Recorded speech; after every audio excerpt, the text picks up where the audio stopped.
हरे कृष्णा। तो आज हम चर्चा करेंगे योग क्या है। और हम देखेंगे कि योग जो अलग अलग तरीके से लोग करते हैं वो कौन सा योग है। और योग का मतलब पूरा करने का सबसे आसान तरीका क्या है। अलग अलग युगों में कैसे योग किया जाता था। और जो इस्कॉन में कृष्ण कॉन्शियसनेस में जो हम योग करते हैं वो कौन सा योग है, वो कितना प्रामाणिक है। तो आज का समय जो चल रहा है उसको कहते हैं जेट लाइफ। जेट लाइफ मतलब भागती दौड़ती जिंदगी। पूरा हमारा जीवन जो है वो भाग दौड़ में भरा हुआ है। छोटी छोटी वस्तुओं के लिए हम भाग दौड़ करते हैं। थोड़ा पैसा कमाने के लिए, पढ़ाई करने के लिए, और कोई वस्तु को प्राप्त करने के लिए। हर वस्तु के लिए हर रोज की भाग दौड़ है। स्कूल के बच्चे से लेके बूढ़े व्यक्ति तक, हर व्यक्ति वो इतना ज्यादा बिजी है भाग दौड़ में कि वो सोच ही नहीं पाता है कि मनुष्य जीवन का लक्ष्य क्या है। और मनुष्य जीवन के लक्ष्य को पूरा करना तो दूर की बात है, उसको पता ही नहीं रहता है तो क्या पूरा करेगा। इसीलिए इस भागती दौड़ती जिंदगी में हमें जो योग है उसको पहले तो उसका मतलब समझना चाहिए। और उसके बाद हमें देखना चाहिए कि भगवान की कृपा से हमारे पास कौन सा योग का सबसे सर्वोत्तम साधन है जो हमारे पास उपलब्ध है। और फिर उसके अनुसार हमको क्या करना चाहिए, हमको उसका पालन करना चाहिए। तो ये जो भागती दौड़ती जिंदगी है, आजकल तो बच्चों को बचपन में स्कूल में कॉलेज में और घर में भी नहीं बताया जाता है कि हम अ, क्यों संसार में आए हैं। उनको प्रश्न नहीं बताया जाता है हम क्यों संसार में आए हैं, जीव हमारे संसार में आने का उद्देश्य क्या है। और उसके बाद बच्चा जब स्कूल में जाता है कॉलेज में जाता है तो उसको बताया जाता है कि हमारा संसार में आने का उद्देश्य क्या है, कंपटीशन करना। हम संसार में क्यों आए हैं, कंपटीशन करने के लिए। कंपटीशन कर रहे हैं एक दूसरे के साथ। स्कूल में जाते हैं तो स्कूल में कंपटीशन करते हैं, कॉलेज में जाते हैं तो कॉलेज में कंपटीशन करते हैं। उसके बाद नौकरी धंधा व्यापार के लिए कंपटीशन करते हैं, नौकरी मिल गई तो इंक्रीमेंट के लिए कंपटीशन करते हैं। व्यापार मिल गया तो अपना धंधा बढ़ाने के लिए कंपटीशन करते हैं, व्यापार बढ़ाने के लिए कंपटीशन करते हैं। और उसके बाद नाम बनाने के लिए कंपटीशन करते हैं, घर परिवार में कंपटीशन करते हैं। तो हर जगह हम लोगों को जो उद्देश्य है वो पूरी तरह से घुमा दिया गया है कि हमारे जीवन का जो उद्देश्य है वो क्या होना चाहिए। और उसको पूरे पूरे के पूरे हमारे जीवन को पैसे से जोड़ के, नाम से जोड़ के हमारे पूरे जीवन को एक चूहे की दौड़ बना दी गई है। कहने के लिए तो जेट लाइफ है, लेकिन लोग इतना तेज दौड़ रहे हैं, इतना तेज दौड़ रहे हैं कि उनको पता भी नहीं है कि मैं क्यों दौड़ रहा हूँ। दो रोटी कमाने के लिए दौड़ रहे हैं, दो अक्षर पढ़ाई करने के लिए सीखने के लिए दौड़ रहे हैं, नाम बनाने के लिए दौड़ रहे हैं। बस उनको पता भी नहीं है कि मैं जो जीवन जी रहा हूँ इस जीवन का क्या महत्व है, क्यों मैं जीवन जी रहा हूँ। मैं जो खाना खा रहा हूँ उसका क्या महत्व है, मेरे सोने का नियम का क्या महत्व है, मेरे घर में जो भाई बहन माता पिता हैं उनका मेरे जीवन में क्या महत्व है, स्कूल कॉलेज में जो गुरुजन है उनका क्या महत्व है, मित्र संबंधियों का क्या महत्व है। कुछ नहीं, बस जो काम आया वो हमारा है, जो काम नहीं आया उसको निकाल के फेंक देना चाहिए। इस तरह से लोग जो जीवन जी रहे हैं वो बहुत ही बेकार जीवन है। और हम जानने का प्रयास भी नहीं करते हैं कि ये जो जीवन है ये जीवन को कैसे ठीक तरीके से जिया जाए। तो इसीलिए किसी भी ज्ञान को प्राप्त करने के लिए, किसी भी विचार को समझने के लिए तपस्या की जरूरत होती है, साधना की जरूरत होती है, योग की जरूरत होती है। तो योग का क्या मतलब होता है, तो योग का मतलब होता है प्लस, जोड़ना। जो आप देखोगे संस्कृत में या जो हिंदी या मराठी में जो योग शब्द उपयोग किया जाता है उसको मतलब होता है जोड़ना, प्लस करना। तो प्लस करना होता है, योग का मतलब होता है जोड़ना, योग का मतलब होता है अपने आप को भगवान से जोड़ना। योग का मतलब ये नहीं होता है कि हम एक्सरसाइज करते हैं। एक्सरसाइज करने में और योग करने में बहुत अंतर होता है। जो हम व्यायाम करते हैं जिसको एक्सरसाइज कहते हैं उसको व्यायाम कहते हैं, और जो व्यायाम हमारा होता है वो व्यायाम होता है हमारे शरीर को स्वस्थ रखने के लिए, मन को स्वस्थ रखने के लिए, ताकि हम ज्यादा इंद्रिय भोग कर सकें। हम ज्यादा अच्छे रहेंगे तो हम ज्यादा आनंद लेने के लिए मेहनत कर सकेंगे, इंद्रिय भोग कर सकेंगे। तो एक्सरसाइज को योग नहीं कहते हैं। आजकल के समय पे ये जो भ्रांति फैली है पूरे समाज में कि जो प्राणायाम करना है उसको योग कहते हैं, उसके बाद शीर्षासन है उसको योग कहते हैं, उसके बाद भुजंगासन है, उसके बाद सूर्य नमस्कार है, ये सब योग नहीं है। ये सब योग नहीं है, ये सब व्यायाम है। शरीर को स्वस्थ रखने के लिए मनुष्य को, हर व्यक्ति को, भक्तों को भी व्यायाम थोड़ा करना चाहिए। थोड़ा व्यायाम करना चाहिए, धूप में बैठना चाहिए।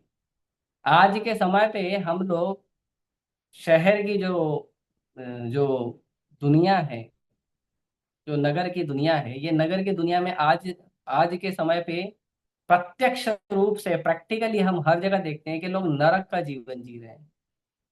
क्यों नरक का जीवन जी रहे हैं? तो प्रभुपाद जी एक बार गए थे अमेरिका। प्रभुपाद जी को एक बार एक व्यक्ति ने अमेरिका में पूछा कि आपको लंदन कैसा लगा। तो प्रभुपाद जी ने कहा कि, नहीं, अमेरिका नहीं, लंदन पूछा था, हाँ। प्रभुपाद जी ने कहा कि ये तो नरक के समान है। तो व्यक्ति शॉक हो गया, अरे आप किसी को कोई बोला मेरा देश कैसा लगा, आप उसको बोलोगे नरक के जैसा है, उसको कैसा लगेगा? बुरा लगेगा ना। आप पूछोगे और आपको इंडिया कैसा लगा, बोले नरक जैसा है। अरे नरक जैसा क्यों है? तो उसको बुरा लगा, उसने पूछा आप ऐसा क्यों बोल रहे हैं? तो प्रभुपाद जी ने कहा कि नरक में सूर्य की किरण नहीं जाती है। नरक में सूर्य की किरण पहुंचती नहीं, सूर्य तो है लेकिन उसकी किरण नरक नरक तक पहुंचती नहीं। और जो अमेरिका, यूरोप, लंदन, ये जो बड़े बड़े देश हैं, ये सारे देशों में क्या होता है, इसमें भी सूर्य कई कई समय तक नजर नहीं आता है। कभी महीने में एक दिन दो दिन सूर्य आ गया तो आ गया, नहीं तो नहीं नजर आता। तो उसी तरह से हम देखते हैं हमारा जो नगर का जीवन है, शहर का जीवन है, वो नरक के समान है। पहली बात तो हम सुबह सोकर ही उठते हैं। जब सूर्य सो के उठ के सूर्य का सुबह का क्या बोलते हैं, सुबह का जो नहाने धोने का कार्य होता है, सूर्य का, सूर्य पूरा करके उसके बाद सूर्य सुबह की साधना भजन सब कर लिया रहता है। उसके बाद सूर्य आता है, बोलता है चलो मैं आ गया, हरे कृष्णा। तब तक हम लोग सब सोते रहते हैं। उठते कितने बजे हैं? शहर में, नगर में लोग उठते कितने बजे हैं? लोग उठते हैं 8 बजे, 9 बजे, 10 बजे, ऐसे लोग उठते हैं। और कुछ लोग तो सोते हैं रात को 3 बजे, 4 बजे, 5 बजे, और वो उठते हैं 12 बजे, 1 बजे, 2 बजे, 3 बजे। हाँ, तो सूर्य जब पूरी तरह से तपने लगता है 12, 1, 2 बजे तक, तब कुछ लोग आँख खोलते हैं। और उसके बावजूद क्या, उसके बाद भी क्या करते हैं? घर में ही रहते हैं। घर में अपना नहाना धोना खाना पीना जो है वो करेंगे। फिर स्कूल जाएंगे या जॉब पर जाएंगे तो गाड़ी में जाएंगे, उसमें भी धूप नहीं लगती है हमें। उसके बाद ऑफिस में या स्कूल या कॉलेज में रहेंगे तो वहां पे भी पूरा बंद रहता है, एसी रहता है, तो पूरा बंद रहता है, तो उसमें भी धूप नहीं मिलती है हमें। और जब तक हमारा ऑफिस कॉलेज स्कूल खत्म होता है, तब तक क्या होता है? तब तक शाम हो जाती है, शाम को धूप रहती नहीं है, सूर्य देव चले जाते हैं, उनका वापस शाम का संध्या भजन रहता है, वो चले जाते हैं अपना संध्या भजन वापस करने के लिए। हाँ, तो फिर धूप खत्म हो जाती है।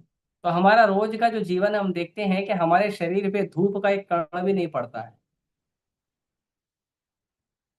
तो प्रैक्टिकली हम बिना सूर्य किरण के जी रहे हैं। और ये बहुत बड़ा कारण है आज के समय लोगों के रोगी होने का। सूर्य जो होते हैं, सूर्य किरण से बहुत सारे जो बीमारी है वो ठीक हो जाती है। अच्छा, इसके अंदर और एक भ्रांति है, वो ये है कि सूर्य किरण लेने से स्किन कैंसर होता है। ये जो आज के बेचारे छोटे छोटे बच्चे लोग हैं, वैज्ञानिक लोग, इन लोगों ने एक नया खेल निकाला है। हाँ, स्क्रीन फॉर द टॉपिक। नहीं अभी नहीं, मैं बताऊंगा आपको। ठीक है, शेयर शेयर कर दो। अभी नहीं, मत करो, मैं बताऊंगा तब शेयर करना। तो वैसे मेरे सामने है स्क्रीन, आप शेयर मत करिए। तो ये एक नया, उन लोगों ने भ्रांति फैलाई है समाज में कि सूर्य की जो किरण है उससे क्या होता है, उससे कैंसर होता है। अरे जो किसान दिन भर खेत में हल चलाता है उसको तो कैंसर होता नहीं है। जो मजदूर दिन भर बोरी उठाता है, बोरी चलाता है, उसको कैंसर होता नहीं है। जो ऑटो वाले हैं, टैक्सी वाले हैं, गाड़ी वाले हैं, या जो सड़क पर घूम घूम के मार्केटिंग करते हैं, उनको तो कैंसर होता नहीं है।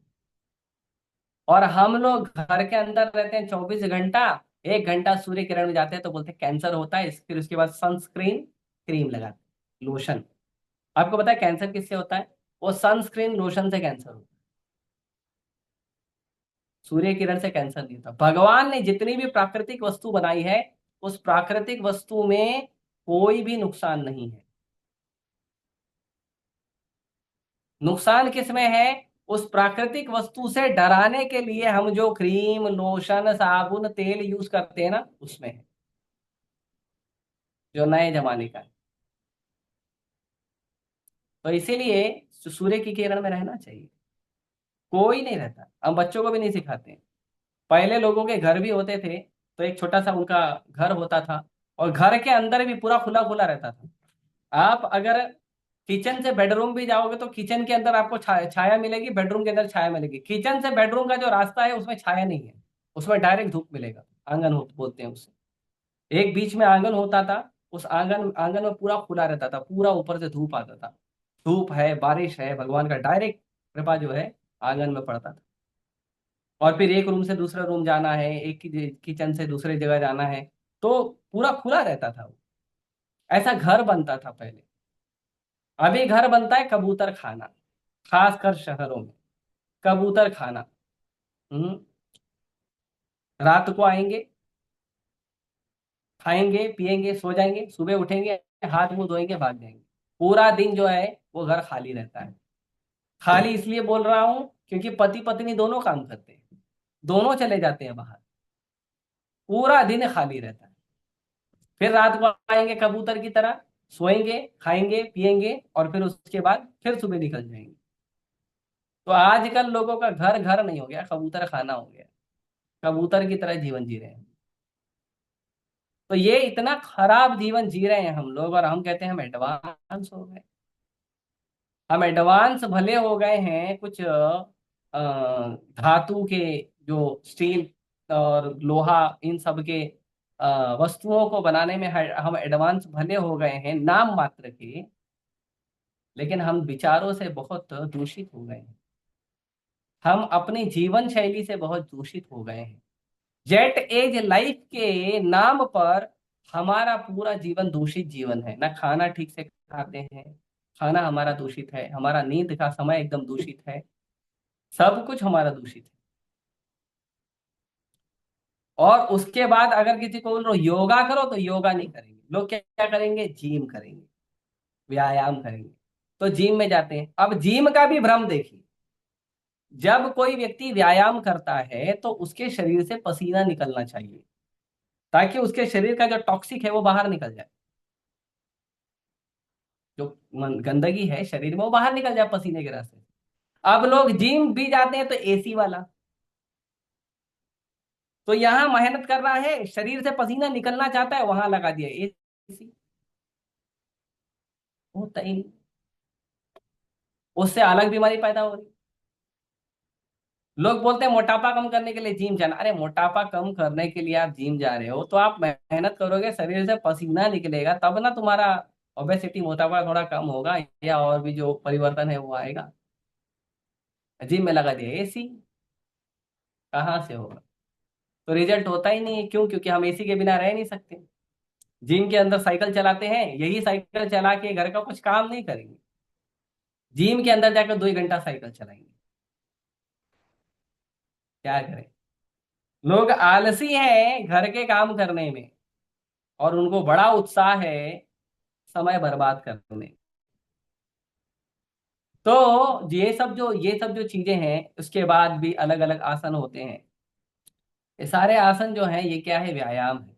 ये योग नहीं है। इसको योग नहीं कहते। योग का मतलब होता है भगवान से अपने आप को जोड़ना। इसीलिए भगवत गीता में जो योग की भगवत गीता में कहीं भी भगवान ने कर्म, ध्यान, ज्ञान के बारे में नहीं बोला है। भक्ति के बारे में नहीं बोला। भगवान ने बोला है कर्म योग, ध्यान योग, ज्ञान योग, भक्ति योग। हर चीज को भगवान ने योग से जोड़ा। योग मतलब ऐसा कर्म करो जिससे आप भगवान से जुड़ सको। ऐसा ध्यान करो जिससे आप भगवान से जुड़ सको।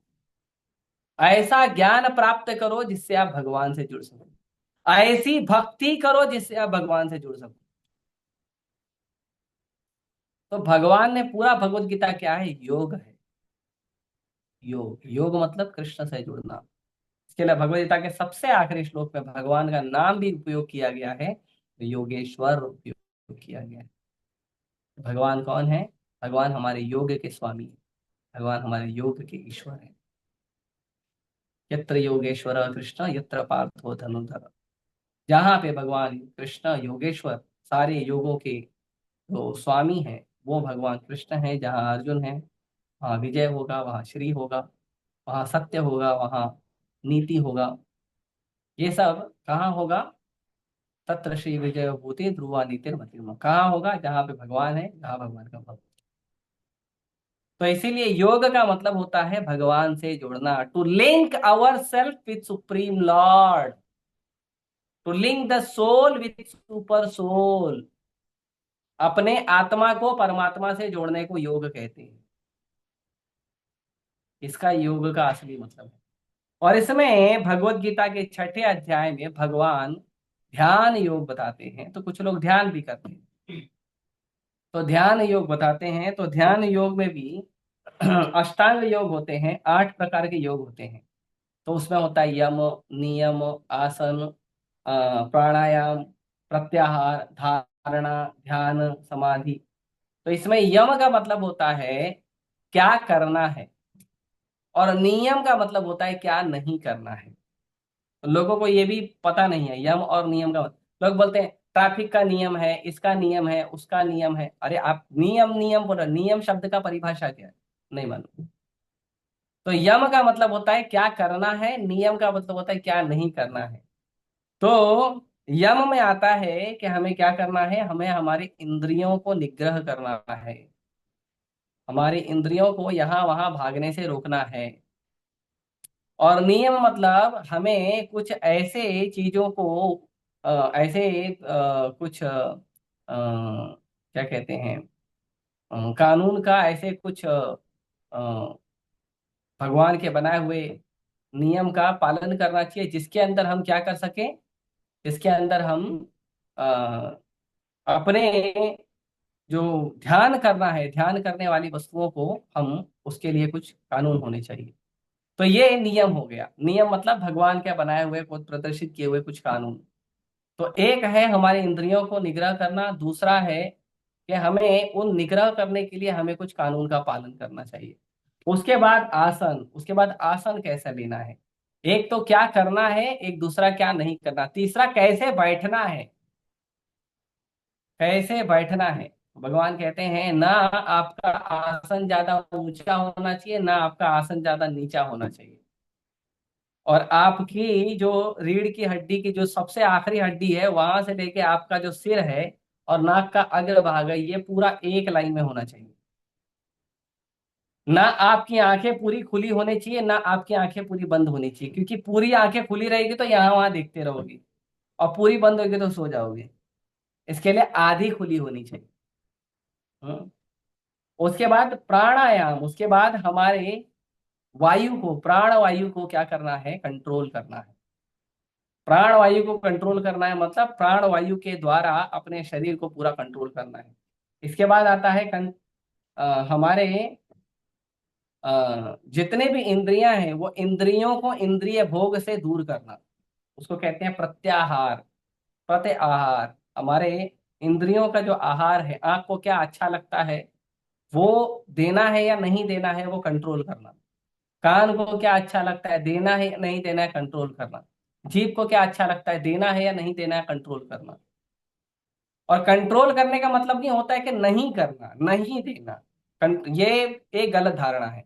जब हम किसी को कहते हैं कि हमें कंट्रोल करना चाहिए वस्तुओं को, तो लोग बोलते हैं अरे कंट्रोल करेगा तो करेगा कैसे काम। तो कंट्रोल करने का मतलब होता है जितना उचित है, जितना उपयोगी है उतना करना, उससे ज्यादा नहीं करना। उसको बोलते हैं कंट्रोल। कंट्रोल का मतलब होता है कि जितना आपके भोजन में उचित है उतना नमक डालना, उससे ज्यादा नहीं डालना। जितना आपके भोजन में उचित है उतना शक्कर डालना, ज्यादा नहीं डालना। जितना मसाला उचित है उतना डालना, ज्यादा नहीं डालना। उसी प्रकार जितना हमारे आंख को, कान को, नाक को, मुंह को, हाथ को, पैर को जितना उचित है हमारे जीवन के लिए और भगवान की भक्ति के लिए, जितना उचित है उतना ही उसे इंद्रिय भोग देना, उससे ज्यादा नहीं देना।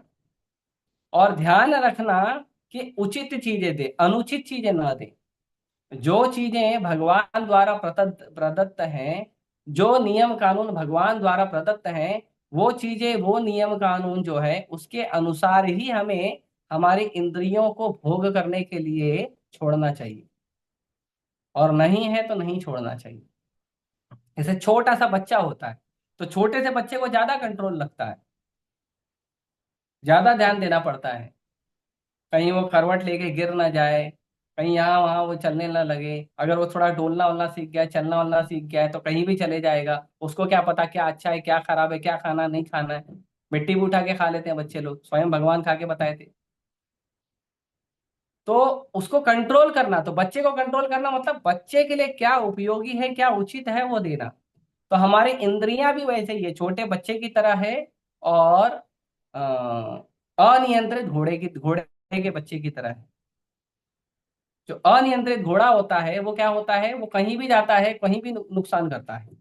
उसको नियंत्रण में लाएंगे तो वह हमारे उपयोग में आता है। ऐसे हमारी जो इंद्रियां हैं, ये भी अगर हम इसको कंट्रोल नहीं करेंगे, नियंत्रण में नहीं रखेंगे, तो क्या होगा, ये हमारे विनाश का कारण बनेगी। इसके लिए प्रत्याहार, इसके लिए अपनी इंद्रियों को क्या देना है क्या नहीं देना, इसका विचार होना चाहिए। और ये विचार के लिए हमें भक्तों का संग होना चाहिए और शास्त्रों का अध्ययन होना चाहिए। जो व्यक्ति शास्त्र को नहीं पढ़ता है, वो व्यक्ति कभी भी अपने जीवन को नियंत्रण में नहीं रख पाएगा, कंट्रोल में नहीं रख पाएगा। और फिर वो बार बार आगे पूछेगा, प्रभु जी ये करता हूँ, इसको कैसे करूं प्रभु जी, मैं कोशिश करता हूँ अच्छा करने का लेकिन होता नहीं है। तो कोशिश के साथ साथ बुद्धि भी चाहिए ना। आपके प्रयास के साथ साथ बुद्धि भी चाहिए, और आपके प्रयास और बुद्धि के साथ साथ भगवान की कृपा का बल भी चाहिए। तो एक तो आपका प्रयास है जो आप अपने शरीर से और मन से करेंगे। दूसरा, शास्त्रों के अध्ययन से आपको बुद्धि मिलेगी ये जानने के लिए कि मेरा प्रयास सही है या गलत है। और तीसरा, भगवान का नाम जप करेंगे, हरे कृष्णा कृष्णा कृष्णा हरे हरे, हरे राम राम राम हरे हरे, तो क्या होगा, भगवान की कृपा का बल मिलेगा। इसके बावजूद हमारा मन जो है हमें हतोत्साहित करेगा, हमें बार बार पीछे खींचेगा। क्यों कर रहे हो ये सब, कौन करता है ये सब, कितने लोग को देखा करते हुए, तुम्हारा कोई दोस्त तो करता नहीं, तुम्हारे रिश्तेदार तो करते नहीं, लोग तुमको गाली दे रहे हैं, ये सब कौन करता है, बड़ा बाबा बन के घूम रहा है। अभी अपने कैरियर पे ध्यान दो, अभी अपने पढ़ाई पे ध्यान दो, अभी आप पैसा कमाने पे ध्यान दो, अभी लड़की पटाने पे ध्यान दो, अभी शादी करने पे ध्यान दो।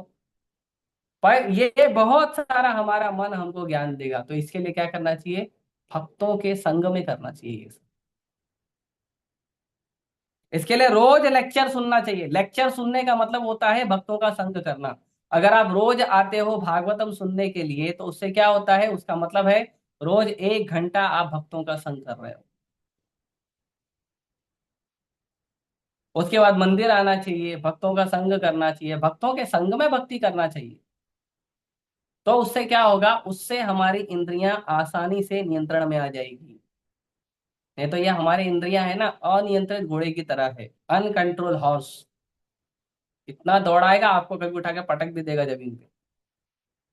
और ये होता है लोगों के साथ।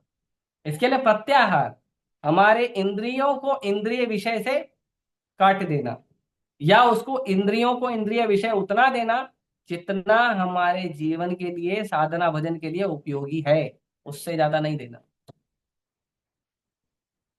अभी मेरे ख्याल से कुछ 15 या 20 दिन पहले एक न्यूज आया था।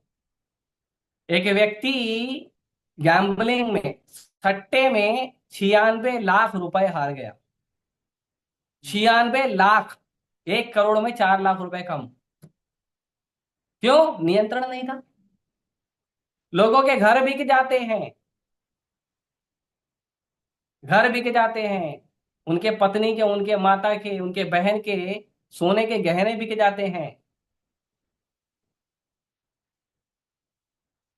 किस चीज में? नियंत्रण में नहीं होने के कारण। अनियंत्रित वो सट्टाबाजी कर रहा है, अनियंत्रित दारू पी रहा है, अनियंत्रित बिजनेस में पैसा लगाया जा रहा है, या यहाँ वहां पैसा उड़ा रहा है। तो नियंत्रण में नहीं रहेगा तो ये सब होगा। इसीलिए नियंत्रण होना बहुत जरूरी है। प्रभुपाद जी उदाहरण देते हैं नियंत्रण का, कि गांधी जी एक बार एक बिजनेसमैन को बोले, बड़ा बिजनेसमैन था, बहुत डोनेशन देता था वो, गांधी जी के जो भी मूवमेंट है उनके लिए, बड़ा बिजनेसमैन था। तो उनको, वो हमेशा रेगुलर डोनेशन देता था और बहुत मानता था गांधी जी। तो गांधी जी उसको बोले, देखो अब तुम्हारा पैसा देना बहुत हो गया, अब मेरे को तुम्हारा पैसा नहीं चाहिए, अब मुझे तुम चाहिए। तो मेरे ख्याल से उस समय वो 5,000 रुपए डोनेशन देता था गांधी जी के टाइम। 5,000 रुपये मतलब बहुत होता है ना। तो गांधी जी ने बोला कि अभी मेरे को आपका डोनेशन नहीं चाहिए, अभी मुझे आप चाहिए। बोला ठीक है। तो वो डोनेशन, वो क्या किया उसने, एक काम धंधा बंद किया और गांधी जी के साथ जो भी उसको क्या कहेंगे उसको, कौन से सेवा में लगा था, लेकिन ठीक है, नाम के लिए स्वतंत्रता की लड़ाई में लग गए। तो वो उसमें लग गए। तो वो व्यक्ति बहुत डिप्रेशन में चले गया। अचानक पैसा कमाना बंद हो गया, एकदम डिप्रेशन में चले गया, और 1 साल के अंदर डिप्रेशन से उसकी मृत्यु हो गई, क्योंकि जीवन को कंट्रोल ही नहीं किया। कंट्रोल करा होता तो उसको पता होता कहाँ सही है कहाँ गलत है, कितना समय देना चाहिए कितना नहीं देना चाहिए, क्या करना चाहिए क्या नहीं करना चाहिए। और यही होता है, कोई भी कार्य हम कर रहे हैं उसके अंदर हमने कोई नियम नहीं रखा है, तो वही वस्तु हमारे विनाश का कारण होती है। जैसे मोबाइल, मोबाइल देखिए, लोग उपयोग करते हैं मोबाइल, कैसा उपयोग करते हैं, दिन में करेंगे रात में करेंगे। हाँ, सोते समय भी ऐसा मोबाइल देखते ही रहेंगे। जितना समय मोबाइल को देखते हैं उतना समय राधा रास बिहारी का फोटो देख लोगे ना, उद्धार हो जाएगा। हाँ, गारंटी निकल जाओगे यहाँ से। और जितना समय आप मोबाइल देखते हो उतना समय उल्टा होता है, बंधन में जाते हो इस संसार के। सोते समय मोबाइल, उठते समय तुरंत मोबाइल। क्या है? एक रील देखने के लिए, सोशल मीडिया देखने के लिए मोबाइल खोला, कब 2 घंटा निकल गया पता ही नहीं चला। कोई नियंत्रण नहीं है। नियम लगाओ ना, नियम लगाओ, मैं सुबह 10 से रात को 10 बजे तक ही मोबाइल उपयोग करूंगा। रात को 10 से सुबह 10 तक मेरा समय मेरे परिवार के लिए है, मेरा समय मेरे पढ़ाई के लिए है, या मेरा समय और कुछ काम के लिए है, मेरा समय सोने खाने के लिए है, मेरा समय अपने ऊपर इन्वेस्टमेंट करने के लिए। नहीं, हर समय मोबाइल। तो इसीलिए इंद्रियों को इंद्रिय विषय से हमको कंट्रोल रखना चाहिए, कितना देना है कितना नहीं देना, उसको कहते हैं प्रत्याहार। उसके बाद आता है धारण। जब आप अपने इंद्रियों को इंद्रिय विषय से कंट्रोल में रखते हो, जितना जरूरत है केवल उतना देते हो, तब क्या होता है, तब आप धारण करना शुरू करते हो, तब आपकी शक्तियों को आप धारण करना शुरू करते हो। उसके बाद आता है ध्यान, फिर भगवान का स्मरण शुरू होता है। और उसके बाद आता है समाधि। समाधि मतलब continuous thinking of the lotus feet of Shri Shri Radha रास बिहारी। हर समय चिंतन होता है भगवान के श्री चरण कमल का, उसको कहते हैं समाधि। लेकिन ये जो योगा है ना, इसको बोलते हैं अष्टांग योग। अभी बाबा रामदेव भी सिखाते हैं प्राणायाम, अष्टांग योग। लेकिन वो क्या है? वो बॉडी एक्सरसाइज है, वो शरीर का व्यायाम है, वो योग नहीं है। योग नाम दे दिया, अंतरराष्ट्रीय योग दिवस 21 जून। यानी क्या करते हैं, सब एक्सरसाइज करते हैं, सांस अंदर लो सांस बाहर छोड़ो। वो व्यायाम है शरीर को ठीक रखने के लिए, शरीर को चुस्त दुरुस्त रखने के लिए, बीमारी कम होने के लिए, वो व्यायाम है। पर वो योग नहीं है। योग मतलब ऐसा कार्य जिस कार्य से आप भगवान से जुड़ो, उसको कहते हैं योग। तो इस तरह से अष्टांग योग नियम है। और अष्टांग योग नियम के इसमें सबसे पहले दो नियम है।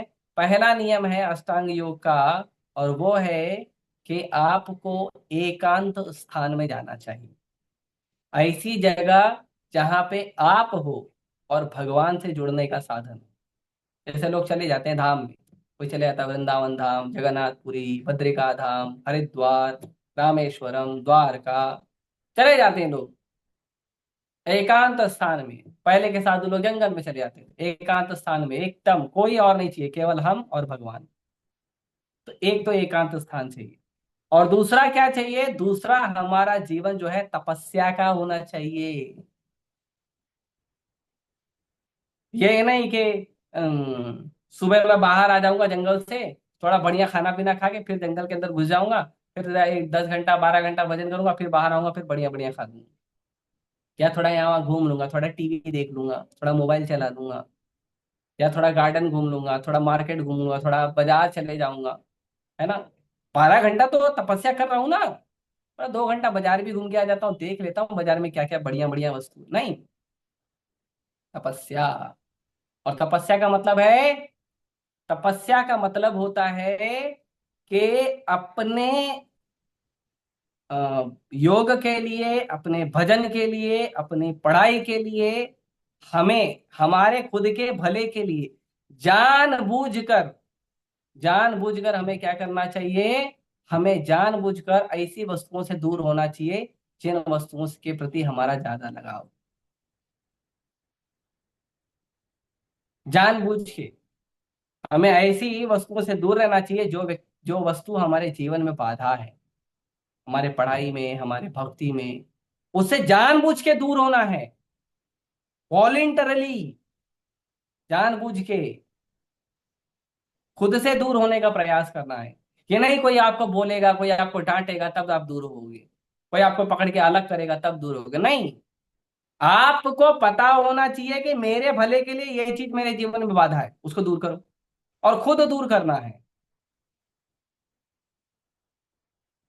जैसे आपको प्रसाद खाना है, अभी आपको पता है कि अगर आप प्रसाद पाने के लिए प्रसाद हॉल में जाओगे, जनरली हम बात करते हैं भक्तों का, भक्तों लोगों का यार, तो अब हमको पता है कि अगर मैं प्रसाद हॉल में जाऊंगा तो मैं ज्यादा खा लूंगा। तो इसके लिए क्या करेंगे, दूसरे भक्त को बोलेंगे प्रभु जी मेरा प्लेट बना देना, मेरे लिए अलग से इतना इतना आइटम निकाल देना, मैं जो है प्रसाद हॉल में पाने प्रसाद पाने नहीं आऊंगा। ठीक है, वो एक अच्छा तरीका है। लेकिन इससे भी उत्तम है, आप प्रसाद हॉल में जाओ, 10 12 15 जो भी आइटम है देखो, उसमें आपको जो आइटम उपयोग का है, आपके लिए जो वस्तु जरूरत की, केवल वही वस्तु लेकर खाओ। ये उससे बड़ा है कि आप देख रहे हो ये वस्तु है, आपके लिए अवेलेबल है, लेकिन आपको पता है ये मेरे भले के लिए नहीं है। जैसे किसी वस्तु को, किसी व्यक्ति को क्या कहते हैं, पीलिया हो गया है, पीलिया हो गया है, वो घर में उसको पीलिया हो गया है, वो बढ़िया दवाई वगैरह ले रहा है डॉक्टर का, और घर में बना है पराठे, आलू के पराठे, मेथी के पराठे, गोभी के पराठे। अब उसको सामने दिख रहा है उसके लिए पराठा है, और वो निवेदन करेगा तो घर के लोग दे भी देंगे, हो सकता है थोड़ा तोड़ के दे देंगे, ठीक है जीभ के स्वाद के लिए, लेकिन उसको पता है मेरे लिए ठीक नहीं है, तो जानबूझ के नहीं देगा। कोई देगा तो भी मना करेगा, नहीं नहीं मेरे हेल्थ के लिए ठीक नहीं। आपको हुआ है लूज मोशन, और आपको कोई बढ़िया पकवान दे रहा, बोला प्रभु जी लो खीर खा लो, आप बोलोगे खीर तो मेरे को पसंद है, नहीं खाना है उसे। तो इसको तपस्या, तपस्या मतलब जो वस्तु हमारे भक्ति में, हमारे भजन में, हमारे पढ़ाई में, हमारे व्यापार में, धंधे में जो वस्तु हमारी बाधा है, उसको जानबूझकर दूर करना, उसको तपस्या कहते हैं। और आज के समय पे सबसे बड़ी तपस्या है अपने आप को पैसों की चमक धमक से थोड़ा दूर रखिए, सोशल मीडिया की चमक धमक से दूर रखिए, और अपने आप को दूर रखिए ऐसे लोगों से जो लोग आपको भक्ति में सहयोग नहीं करते हैं, दूर रखना चाहिए। तो बड़ी तपस्या है, और शहर में तो ये बड़ी तपस्या है। लोग कहते हैं गांव में चले जाएंगे, वन में चले जाएंगे, तपस्या करेंगे। कहाँ जाओगे, पूरा दुनिया ही शहर हो गया है। गांव गांव में मोबाइल है। हम्म, हमारे प्रधानमंत्री जी ने 5G नेटवर्क लगा दिया है। तो इसको तपस्या कहते हैं। तो ये जो है ये अष्टांग योग है, और अष्टांग योग में क्या करना होता है? अष्टांग योग में आपको कुशा घास के आसन पर बैठना पड़ता है।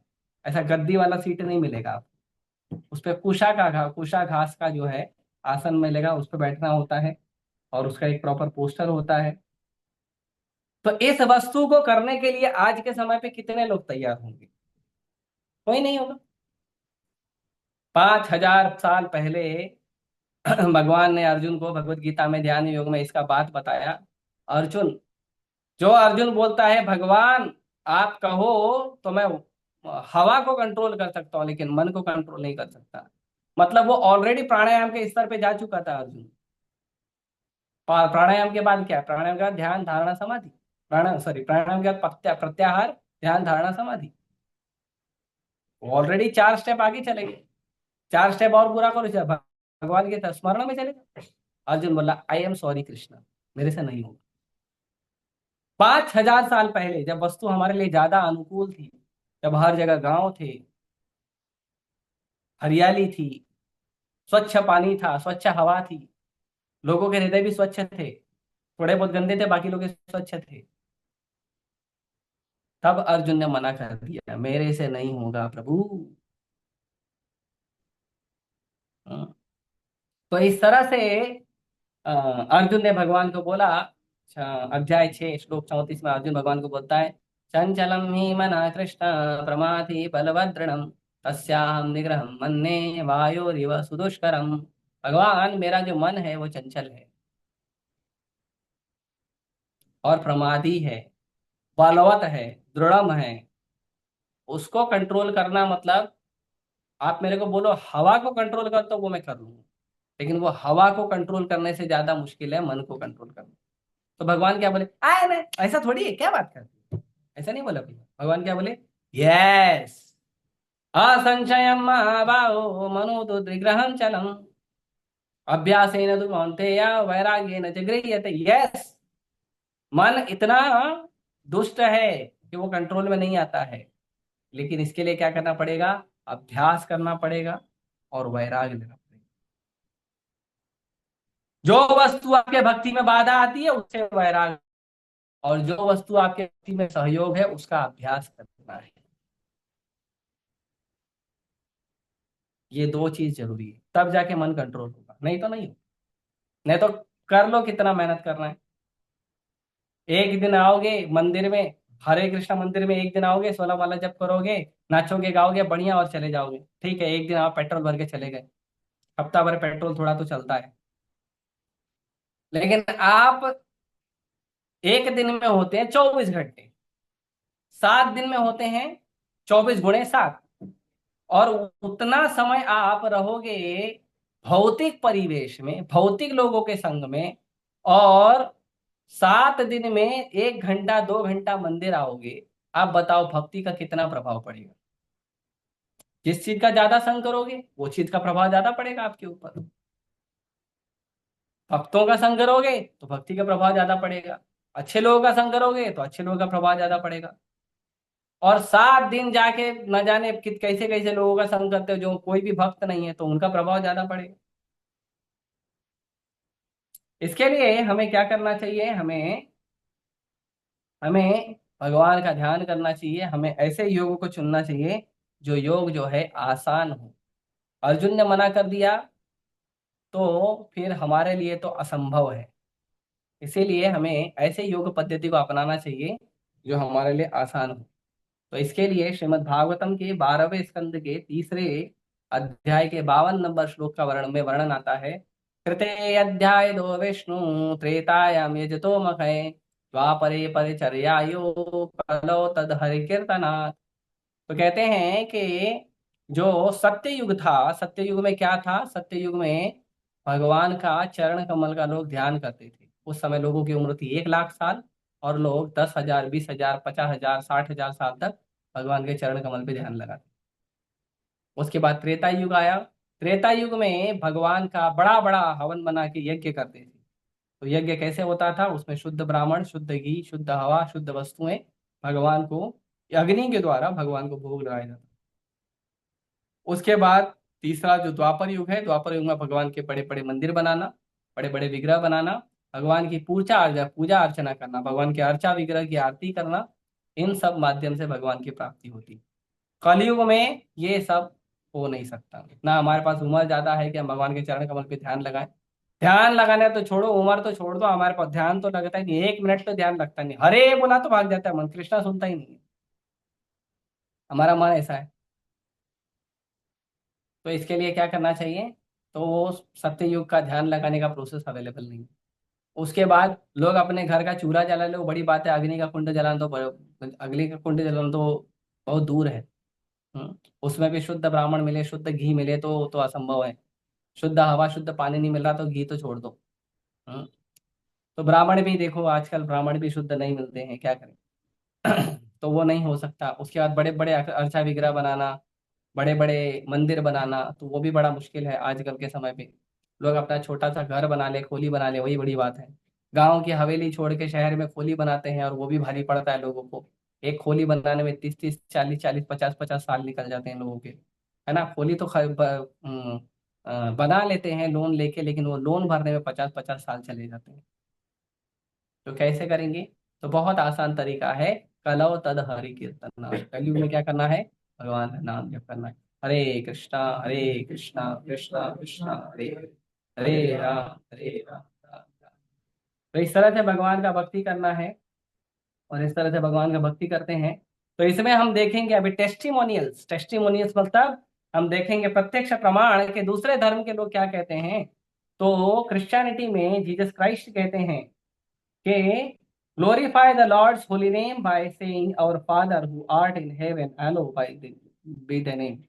तो जो हम भगवान हैं जो स्वर्ग में निवास करते हैं, ऐसे भगवान का हमें नाम जप करना चाहिए। जो भगवान स्वर्ग में निवास करते हैं, तो उन लोगों के लिए स्वर्ग जो है वो उत्तम बताया गया है। सिख में जो गुरु नानक जी हैं वो कहते हैं कि सुबह के समय मैं क्या करता हूँ, मैं भगवान के नाम जप के ऊपर ध्यान देता हूँ।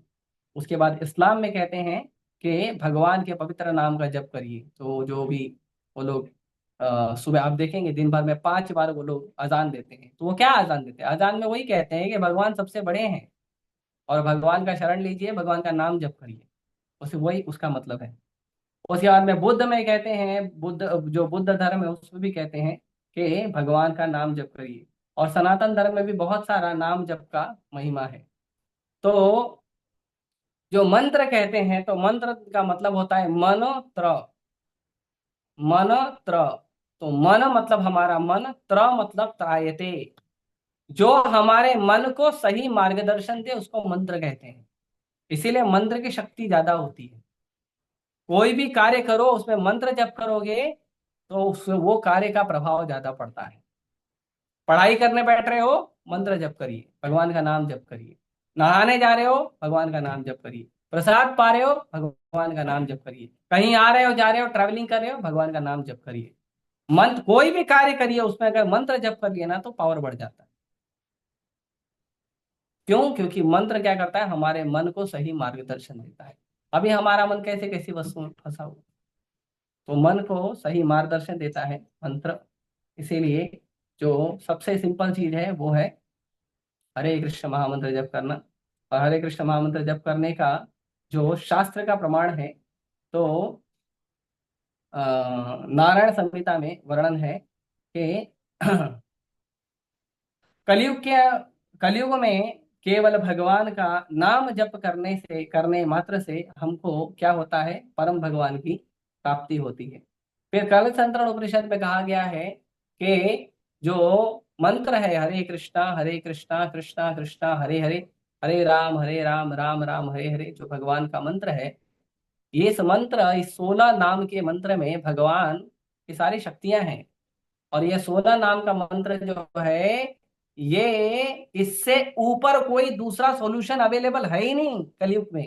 कोई दूसरा सॉल्यूशन पूरे जगत में अवेलेबल नहीं है हरे कृष्ण महामंत्र के अलावा। बहुत सारे मंत्र हैं शास्त्रों में, वेदों में, पुराणों में, लेकिन हरे कृष्ण महामंत्र से ऊपर कुछ नहीं है। इसलिए हरे कृष्ण महामंत्र, और कहते हैं कि इसके ऊपर हमें कोई दूसरा जो है उपाय प्राप्त ही नहीं हुआ है, हमने सारे वेदों को पढ़ लिया है। ये बात कौन कहते हैं? व्यासदेव जी कहते हैं, जिन्होंने सारे वेदों शास्त्रों को लिखा है। तो उन्होंने कहा इसके ऊपर कोई दूसरा उपाय नहीं है। कल संतरण उपनिषद उपनिषद में फिर श्री श्री चैतन्य चरितामृत में वर्णन है, हरे नाम हरे नाम एवं केवलम कलव नास्तेव नास्तेव नास्तेव गतिरन्यथा। हरे कृष्ण महामंत्र, हरे कृष्ण महामंत्र, हरे कृष्ण महामंत्र ही क्या है? एकमात्र हमारा जो आश्रय है, जिसका आश्रय लेने से कलयुग के सारे कल्मश नष्ट हो जाते हैं। हम्म। और श्रीमद् भागवतम में 12वें स्कंद के तीसरे अध्याय के 51 नंबर श्लोक में वर्णन करते हैं कि कलेर्दोष निधेराजन अस्ति को महान गुणा कीर्तनादेव कृष्णस्य मुक्त संग परम व्रजेत। तो कलयुग जो है वो दोषों का सागर है। कलयुग में क्या है? बहुत सारे दोष हैं, है ना। सतयुग में तो दोष थोड़ा किसी में रहता था, त्रेता में थोड़ा और दोष बढ़ा, और द्वापर में और दोष बढ़ा। कलयुग क्या है? कलयुग पूरा समुंदर ही है, दोषों का समुंदर है। इसके अंदर आपको एक कमल खिल गया ना तो बड़ी बात है। भगवान के गुण का, भगवान के भक्ति का कमल खिल गया तो बड़ी बात है। तो पूरा दोषों का समुंदर है कलयुग। इस दोषों के समुंदर में एक महान गुण है, वो क्या है? केवल भगवान का नाम जप करने मात्र से हमको परम धाम की प्राप्ति होती है। हम्म। तो और भगवान भगवता में भी कहते हैं यज्ञानाम जप यज्ञोस्मि, जो यज्ञ है उसमें मैं जप यज्ञ हूँ। तो इस तरह से कई सारे जो प्रमाण हैं, इस प्रमाण से हमको क्या कहते हैं, अ, समझ में आता है कि हमको हरे कृष्ण महामंत्र जप करना चाहिए। तो पार्थ प्रभु अभी यहाँ से आप शेयर करिए स्लाइड्स को, dos and of chanting and dozens of chanting. यहाँ से मैं थोड़ा बताता हूँ और फिर हम फास्ट फॉरवर्ड मोड में खत्म करेंगे। ठीक है पार्थ प्रभु, आर यू रेडी?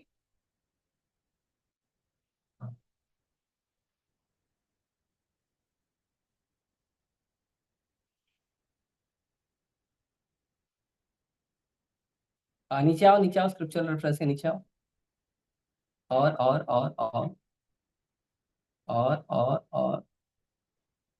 हाँ, डूज ऑफ चैंटिंग। चैंटिंग के लिए क्या क्या करना चाहिए? तो क्या करना चाहिए पहले देखो, नीचे लो थोड़ा। हाँ, चैंटिंग करने के पहले, हरे कृष्ण महामंत्र जप करने के पहले क्या करना चाहिए? पंचतत्व मंत्र जप करना चाहिए। क्या है पंचतत्व मंत्र? नीचे करो। जय श्री कृष्ण चैतन्य प्रभु नित्यानंद श्री अद्वैत गदाधर शिवासादि गौर भक्तवृंद। ठीक है। और दूसरा क्या है, और क्या नियम है? दूसरा नियम है, आप जप को बोल कर करिए, मन में जप मत करिए। मुंह से बोलिए, कान से सुनिए। ठीक है। उसके बाद और क्या नियम है?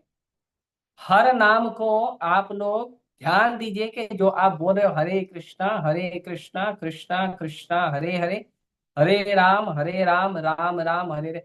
हर नाम आप मुंह से ठीक बोल रहे हो ताकि आपको कान से बरोबर सुनाई दे। ठीक है। ये होना चाहिए। उसके बाद भगवान का नाम जप करने के लिए पूरे सम्मान और समर्पण के साथ हमको जप करना चाहिए। तो ध्यान लगा के हमको जप करना चाहिए, प्रयास करना चाहिए, ऐसा तो होगा नहीं, पर कम से कम सम्मान और समर्पण का प्रयास करना चाहिए। आगे उसके बाद भगवान का नाम जप करने के लिए आप कहीं भी जप कर सकते हो, किसी भी जगह पे जप कर सकते हो, चाहे बैठकर चाहे चलकर, कहीं भी। और किसी भी ऐसा, भगवान का नाम जप करने के लिए उत्तर में करना है, दक्षिण में करना है, पूरब में करना है, पश्चिम में का कोई नियम नहीं, कहीं भी बैठ के जप करो। ठीक है। पहली बात तो लोगों को पता ही नहीं होता है उत्तर दक्षिण पूरब पश्चिम। ठीक है। तो आप कहीं भी बैठ के जप करो, कोई उसका नियम नहीं है। ठीक है। और भगवान का नाम जप करने के लिए सबसे अच्छा समय, फेवरेबल टाइम है ब्रह्म मुहूर्त। सूर्योदय होने के पहले का 1.5 घंटा, उसको ब्रह्म मुहूर्त कहते हैं। तो उसमें जप करने से ज्यादा प्रभाव पड़ता है। पूरे दिन भर तो प्रभाव रहता ही है, लेकिन ज्यादा प्रभाव रहता है जब हम ब्रह्म मुहूर्त में जप करते हैं। और क्या है, और जप करने के पहले प्रयास करना चाहिए, अगर संभव हो प्रयास करना चाहिए कि आप नहा लीजिए। नहाने से व्यक्ति सतोगुण में आता है। ठीक है, लेकिन अभी ठंडी चालू हो रही है तो बहुत सारे लोगों को नहाने में सुबह सुबह तकलीफ होगा। तो भी कम से कम अगर मान लो बिल्कुल नहाने का मन नहीं का, तो जब तो कर लीजिए, हाथ मुंह धो के तिलक लगा के जब कर लीजिए। ठीक है। और तिलक लगाने के लिए कहीं आसपास परेशानी है तो कम से कम हाथ मुंह अच्छे से धो लीजिए। ठीक है, क्योंकि ठंडी है ना, अभी ठंडी में बोल दूंगा नहाने के लिए तो लोग बोले कल से लेक्चर में नहीं आएंगे, है ना। तो भी क्या करें, कलयुग का परिस्थिति ऐसा है। और हरे कृष्ण महामंत्र जप का जो क्या कहते हैं, और एक नियम है, वो क्या है, भगवान का नाम जप लगातार करते रहना चाहिए और गिन के करना चाहिए। कुछ लोग बोलते गिनने की क्या जरूरत, और गिनने की जरूरत नहीं है कि चक्कर में वो माला ही नहीं रखते अपने पास, माला ही ना तो जब कैसे करेगा, है ना। तो इसके लिए क्या करना चाहिए, गिनना चाहिए, उसको बोलते हैं सांख्य योग। ठीक है, तो इसके लिए प्रयास करना चाहिए। और अब है क्या नहीं करना चाहिए हरे कृष्ण महामंत्र जप करने के लिए, क्या मनाही है, तो मनाही क्या है। अब स्लाइड्स को और थोड़ा छोटा करो ना, परसेंटेज वाइज 80% है, 70 कर दो, 60 कर दो। हाँ ठीक है, 76 ठीक है। तो क्या नहीं करना चाहिए, तो हरे कृष्ण महामंत्र जप करने के लिए आधा मंत्र जप नहीं करना है। हरे कृष्ण कृष्ण कृष्ण हरे हरे राम को बोला ही नहीं, या हरे राम राम राम हरे हरे बोला, कृष्ण वाला बोला ही नहीं, या राम और कृष्ण को बोल दिया, हरे हरे बोला ही नहीं। तो ऐसा नहीं है, पूरे 16 नाम निकलने चाहिए। दूसरा क्या है, दूसरा क्या है, ये जो ऊपर वाला जो बीट है ना, इसको कृष्णा बीट कहते हैं। ये जो ऊपर वाला मोती है, ये 109 नंबर मोती है। तो ये जो है हमको नहीं जप करना है इसके ऊपर। उसके बाद और क्या करना है, बहुत इंपॉर्टेंट है, ये सभी भक्तों के लिए इंपॉर्टेंट है, समझा समझा के परेशान हो गए लेकिन लोग मानते भी है। जब आप हरे कृष्ण महामंत्र जप करते हो उस समय आपको केवल हरे कृष्ण महामंत्र जप करना और कुछ नहीं करना है। उस समय बुक रीडिंग नहीं करना है, न्यूज़पेपर नहीं पढ़ना है, टीवी नहीं देखना है, मोबाइल नहीं देखना है। आप राइट हैंड से हरे कृष्ण कर रहे हो, लेफ्ट हैंड से दूसरा काम नहीं करना है। ठीक है। हाँ। उसके बाद हम आते हैं कि हमको क्या फायदे मिलते हैं हरे कृष्ण महामंत्र जप करने के। तो सबसे पहला फायदा है कि आप पाप से मुक्त हो जाते हो। दूसरा फायदा क्या है, हमारे अंदर जो बहुत सारी अलग अलग बुरी आदतें हैं, वो सारी बुरी आदतें धीरे धीरे हमें दूर छोड़कर चले जाती हैं। उसके बाद क्या फायदा है, उसके बाद फायदा है कि हम चिंता मुक्त हो जाते हैं, चिंता से मुक्त हो जाते हैं, तनाव से मुक्त हो जाते हैं। और चौथ उसके बाद क्या है, उसके बाद है हमारा मन जो है शांत हो जाता है। हाँ, और असली आनंद मिलता है, और हमारा साक्षात्कार होता है हमें।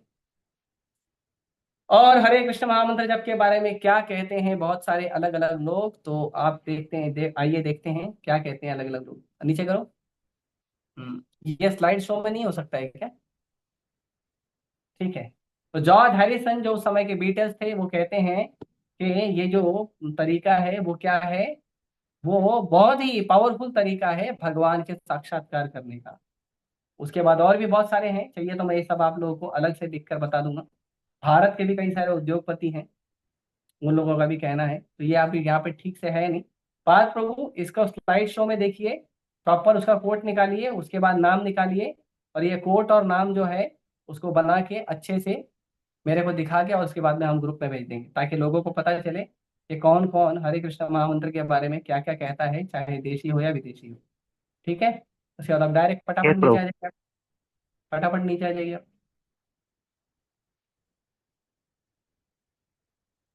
हाँ, अभी मेरा यहाँ पे जो है आपको जो बताना था वो पूर्ण हुआ। अभी आपकी ओर से क्या प्रश्न और उत्तर है, कृपया करके मुझे बताइए। हरे कृष्ण। किसी का कोई प्रश्न है, जिज्ञासा है तो पूछ सकते हैं। लेकिन मेरा निवेदन है कि जो भी आप प्रश्न पूछेंगे, जिज्ञासा करेंगे, वो प्रश्न और जिज्ञासा लेक्चर से रिलेटेड होनी चाहिए। ठीक है, पूछिए।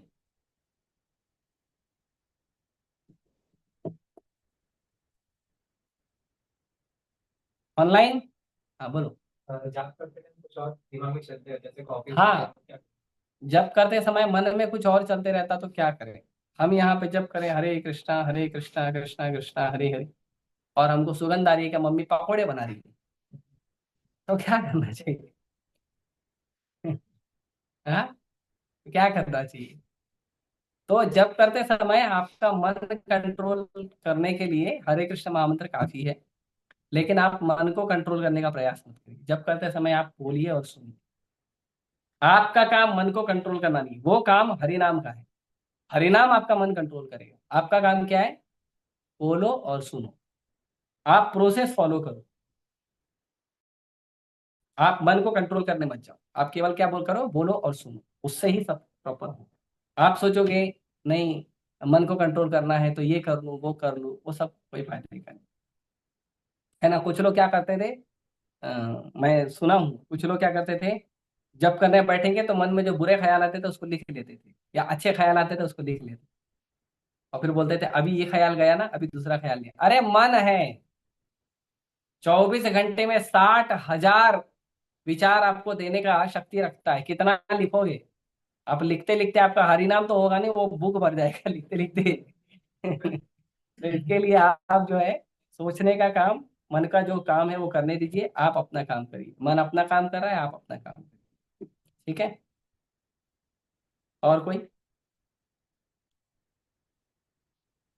ऑनलाइन? Any question?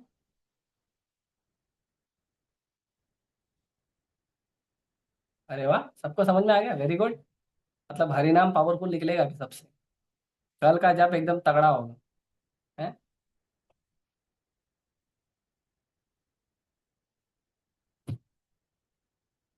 ठीक है, किसी को कोई प्रश्न नहीं है तो मैं यहाँ रुकता हूँ।